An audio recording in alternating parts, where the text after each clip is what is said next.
অন্তঃসার শূন্য এবং গোড়ায় গলত। কারণ আপনি নিজে সৃষ্টি, আপনি জানেন যে কোনো ক্রিয়া ছাড়া কোনো কর্ম হতে পারে না। সেজন্য আপনি নিজে সৃষ্টি হয়েছেন, আপনার স্রষ্টার সন্ধান করছেন যে আমি সৃষ্টি যেহেতু হয়েছে আমার স্রষ্টা নিশ্চয়ই আছে, ভালো কথা। এখন আল্লাহকেও আপনি আপনার মতো করে ভাবছেন যে তাহলে তারও স্রষ্টা দরকার। তারও যদি স্রষ্টা থাকে তাহলে তিনি স্রষ্টা হলেন কিভাবে?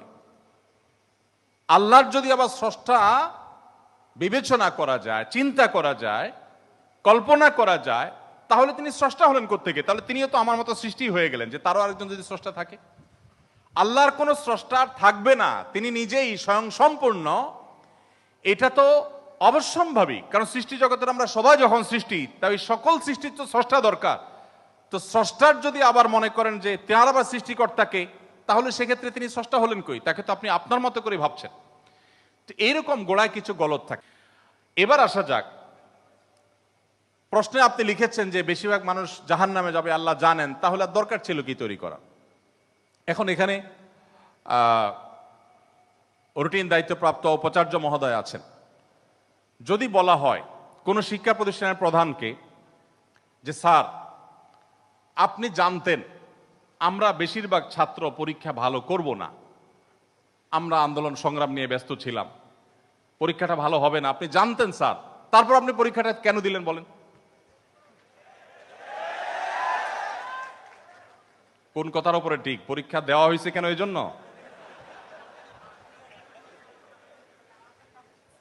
এই প্রশ্নটা যদি করা হয় কোন শিক্ষা প্রতিষ্ঠানের প্রধানকে যে স্যার বেশিরভাগ ছাত্র আমরা ভালো ছাত্র না, ভালো ছাত্র সবসময় কমই থাকে সংখ্যা, এটা আপনি জানেন স্যার, তারপর আপনি পরীক্ষাটা কেন নিলেন?